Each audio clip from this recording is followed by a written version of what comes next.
नमस्कार दोस्तों, मैं नवीन स्वागत करता हूं आप सभी का नवभारतटाइम्स.com में। दोस्तों, शिव भगवान को जलाभिषेक अति प्रिय है। ऐसा माना जाता है कि भोलेनाथ केवल जल के अभिषेक से भी अपने भक्तों से प्रसन्न हो जाते हैं। शिवलिंग का जलाभिषेक करना भक्तों की कई कामनाओं को पूरा कर सकता है। लेकिन दोस्तों, क्या आप जानते हैं कि शिवलिंग का सबसे पहले जलाभिषेक किसने किया था और यह परंपरा कब से शुरू हुई? आज अपने इस वीडियो में हम आपको इसी के बारे में जानकारी देंगे। दोस्तों, ऋषि जमदग्नि परशुराम जी के पिता थे। एक बार इन्होंने सहस्त्रबाहु का बहुत ही अच्छी तरह से आदर सत्कार किया और उनकी सेवा में किसी भी तरह की कमी नहीं आने दी। ऋषि के आदर सत्कार से सहस्त्रबाहु बहुत ही प्रसन्न हुए,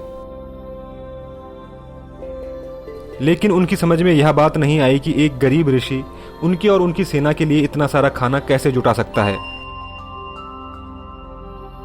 इसके बाद सहस्त्रबाहु को अपने सैनिकों से पता चला कि ऋषि के पास एक कामधेनु नाम की गाय है, जिससे आप कुछ भी मांगिए वह उसे प्रदान करती है। जब सहस्त्रबाहु को यह बात पता चली तो उनके मन में लालच उत्पन्न हो गया। उन्होंने ऋषि से कामधेनु गाय मांगी, परंतु ऋषि जमदग्नि ने कामधेनु गाय को देने से साफ इनकार कर दिया। इस पर सहस्त्रबाहु को क्रोध आ गया और उसने कामधेनु गाय को प्राप्त करने के लिए ऋषि जमदग्नि की हत्या कर दी। यह बात जब ऋषि के पुत्र परशुराम को पता चली तो वह अत्यंत क्रोध में आ गए। उन्होंने सहस्त्रबाहु की सभी भुजाओं को काटकर उसकी हत्या कर डाली।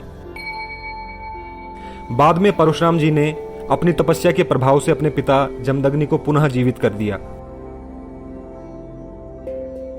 जब ऋषि को यह बात पता चली कि परशुराम ने सहस्त्रबाहु की हत्या कर दी तो उन्होंने इसके पश्चाताप के लिए परशुराम जी से भगवान शिव का जलाभिषेक करने को कहा।